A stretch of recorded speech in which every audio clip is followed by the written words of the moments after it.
Good morning, everyone. This is Jeff Bauer from the RDU. Give me one moment and I'll get my screen sharing going and we should be able to start. Welcome to the RDU SI Registry Information session. On the screen is the agenda we're going to follow today. We're going to have a welcome and introduction to the SI Registry by Peter Moss, our CEO. And then we'll do a walkthrough of the finalized SI Registry Template, review some sample data, specifically as it relates to the COFIA file with the added segmentation criteria, go through some best practices guidelines, and then a review of the key dates so that we're all on the same page. Following that, we'll have an interactive Q&A for any questions that might remain. With that, Peter, could I turn over to you? Certainly. Thanks, Jeff. So good afternoon for those of you in the UK and whatever time is appropriate elsewhere. I am the CEO of the reference data utility, as Jeff stated. And I just thought it was appropriate for me to sort of welcome you to the call and just introduce what the SI Registry is. I know that for some of you, it is a familiar concept, and some of you will have been involved in conversations that we've had up until now. But I just wanted to make sure that everybody had a good understanding of the concept, what we're actually doing here, how we're achieving it, and then we can dive into the details around the next version and the additional granularity that we're providing for the next phase. As I'm sure many of you are aware, this SI Registry is a collaboration between 7 APAs at the moment. We're actively talking to other APAs in the interest of extending the coverage out as broadly as possible.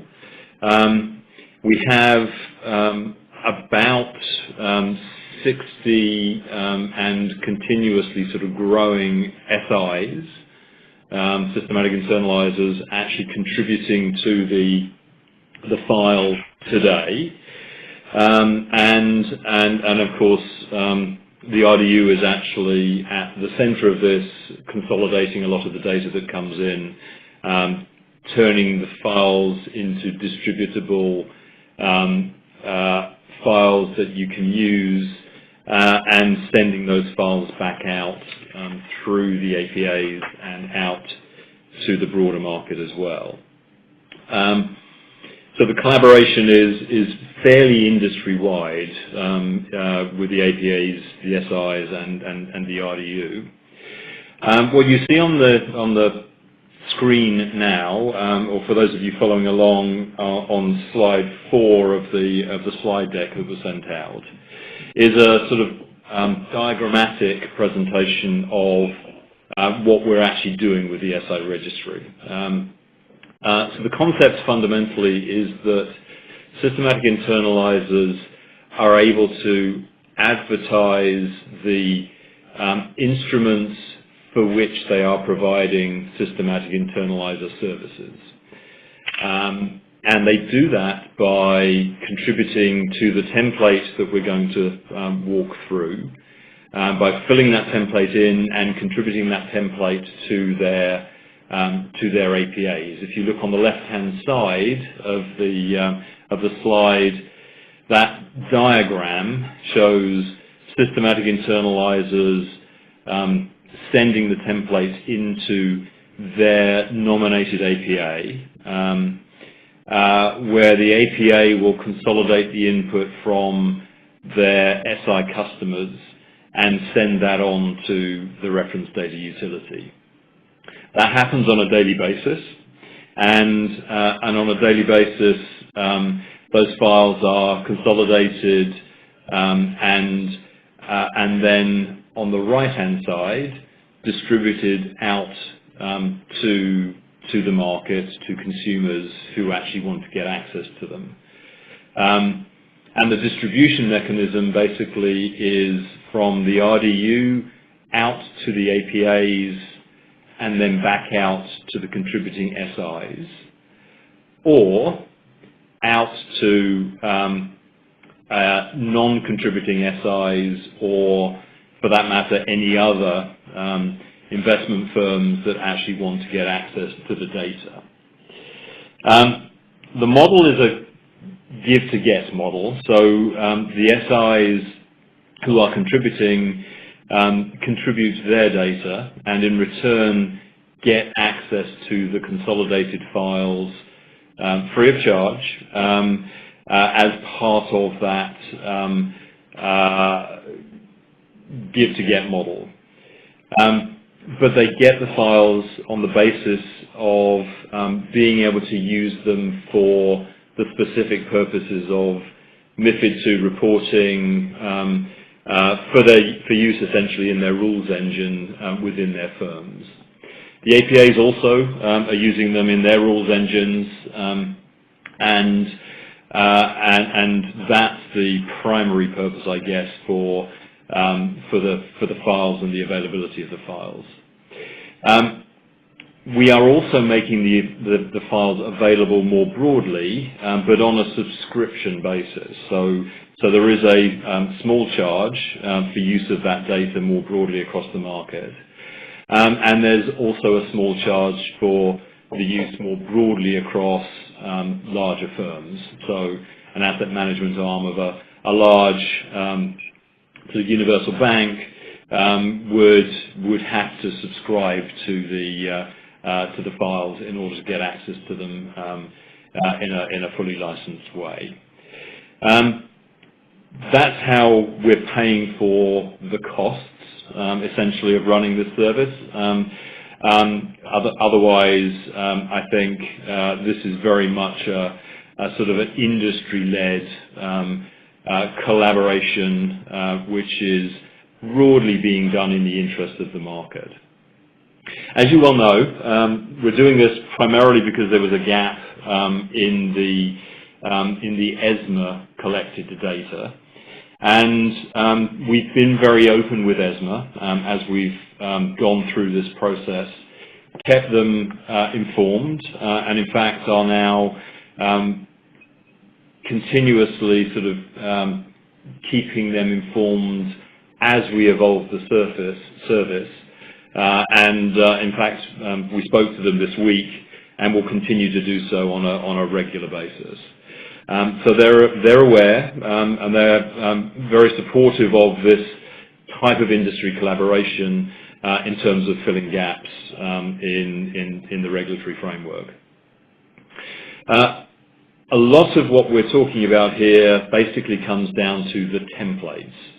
And today's version, the version that is operational today, collects data on an ISIN basis, an issuer basis for fixed income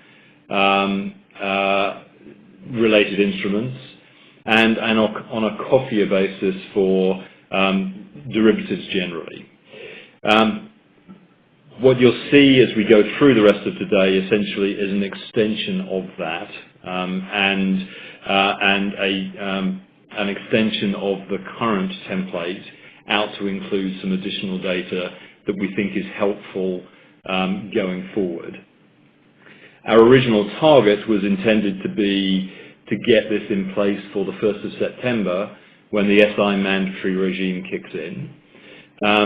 But as I'm sure most of you will have seen, about 2 weeks ago now, ESMA actually came out with an update where they made it clear that the SI mandatory regime will kick in on the 1st of September for equities and fixed income, but not for the derivative class of data. That's now been postponed to the 1st of March. And we'll talk a little bit about those dates as we go through this. In terms of distribution, we distribute and we collect on a daily basis. We also distribute the data, the consolidated data set on a daily basis. And the data basically gets distributed as delta files for those that prefer deltas, master files, also updated daily for those that prefer to take the full file. And we also have, particularly for the broader consumption in the market, an API service which allows customers to actually call into a set of REST-based APIs hosted in a cloud environment and get the data that they need on who is providing SI services in particular instruments or instrument classes. So we're trying to make this data as available and easy to get access to as possible. I'm going to stop talking there and hand back to Jeff, who is going to take us through the rest of the presentation. So Jeff, back to you. Thank you, Peter. Okay, so the next part, we'll have a look at the actual template. Give me 1 second to get it up on my screen.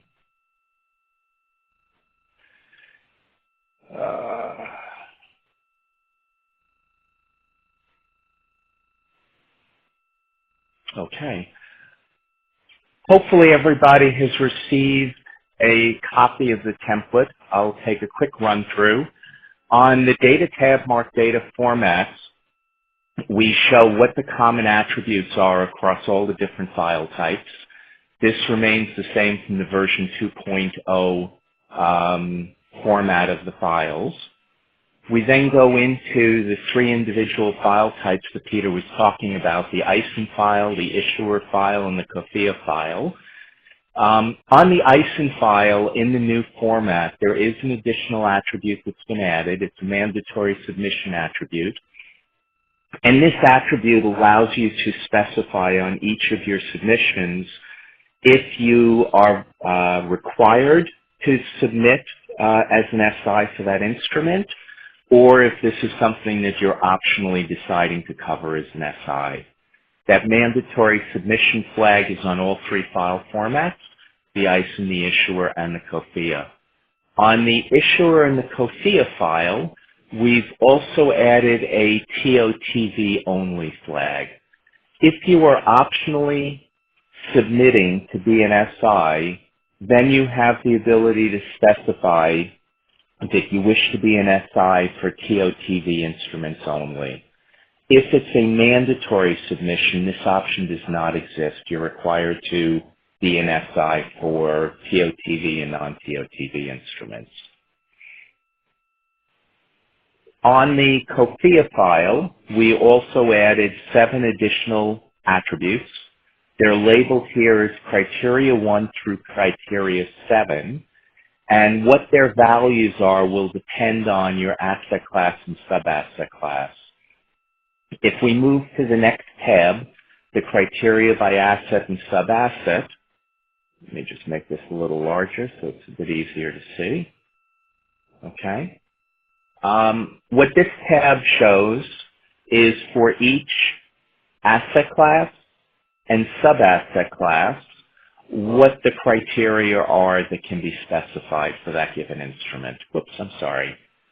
So for the asset class, in this case, interest rate derivatives, and sub-asset class of bond futures and forwards, you would be able to specify an underlying issuer. A second criteria is not supported, and the third criteria would be time to maturity, buckets, and schemes. Wherever there's a not supported attribute, that attribute is defined off to the right. That was the term of underlying bond, but it's not supported in the initial release of the template. So every asset class, sub-asset class will have the corresponding criteria that are acceptable for it. Okay? When you look at a criteria like the underlying issuer, the segmentation criteria tab will explain what that's about. So the underlying issuer,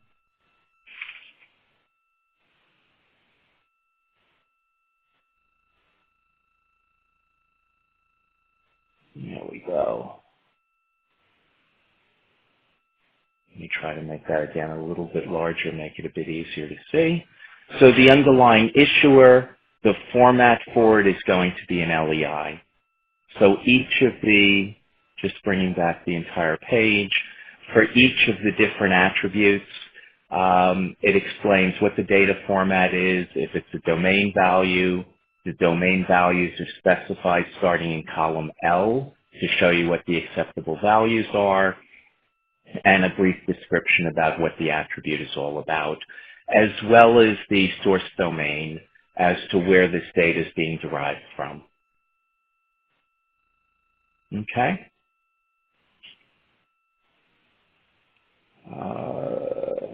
Going back to the PowerPoint, the next piece that we'd like to go through is a sample data file to give you a feel for what that would look like.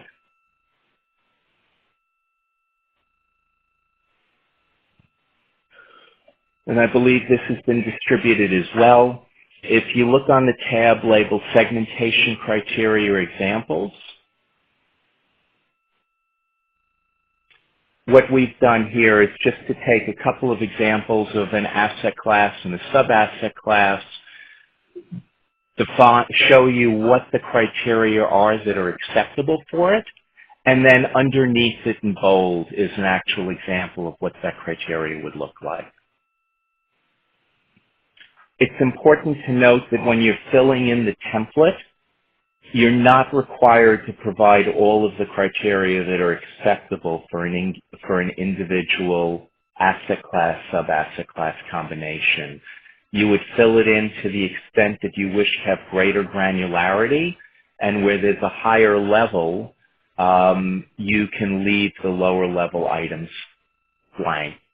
So for example, if you wanted to opt in for interest rate derivatives for bond options across the board, then you would provide neither of the two segmentation criteria. If you wanted to bring it down to a specific underlying bond, but you didn't care about the time to maturity buckets, you could provide criteria 1 and leave criteria 2 blank. And that's true across the board for all of the different asset classes. Okay. The remaining tabs in this file are just examples of what your data file would actually look like. Okay. In the case of, this would be the master file that you get back. In the case of the file you're sending in, you would also populate the nominated APA and submitting APA column. Okay. On the files that come back to the SIs, those two columns are not returned, but all the remaining data is. The next tab will give an example of what the issuer file would look like, and the same comments apply, and then the ISIN file.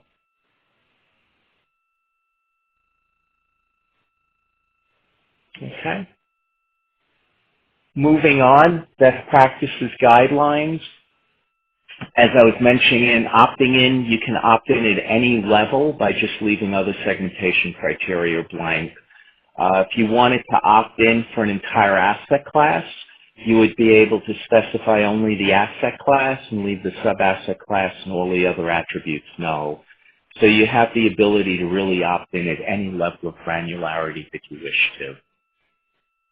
On the issuer file, when submitting issuer LEIs, the parent LEI should be used as opposed to a child LEI. That'll guarantee that everybody gets it correct and that there's no over or under reporting as a result of it. And the mandatory submission, as I mentioned earlier, if you're required to submit based on the thresholds, you'd be populating that with a yes. And otherwise, if it's a voluntary submission, you can specify an N or just leave it blank. For the TOTV, and again, I believe I went through this before, if you wish to be an SI for TOTV instruments only, then you would specify this as yes. If you want to be an SI for all instruments, you would leave it no or leave it blank. And this can only be utilized when the mandatory submission flag is no.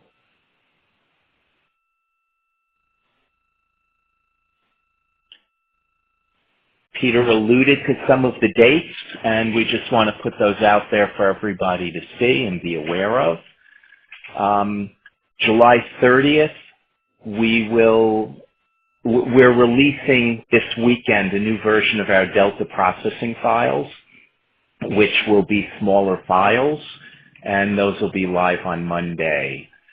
We still have one more information session like this one that's happening on August 8th. On September 1st, we will be releasing the new file format. The APAs requested that the new format go live on September 1st, but that we not yet support criteria 1 through 7. The intent being that everybody can at least get on the new format and be ready for the additional criteria.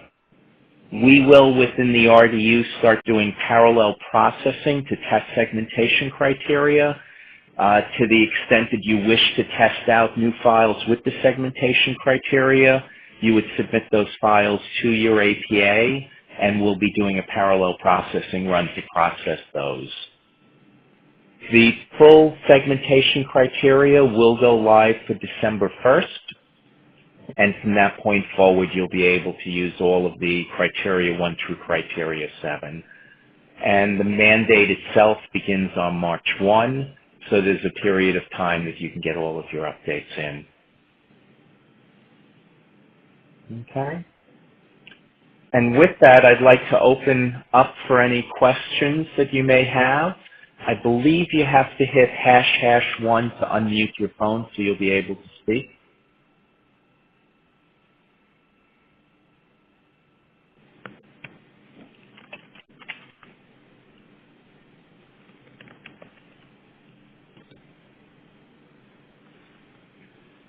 Do we have any questions?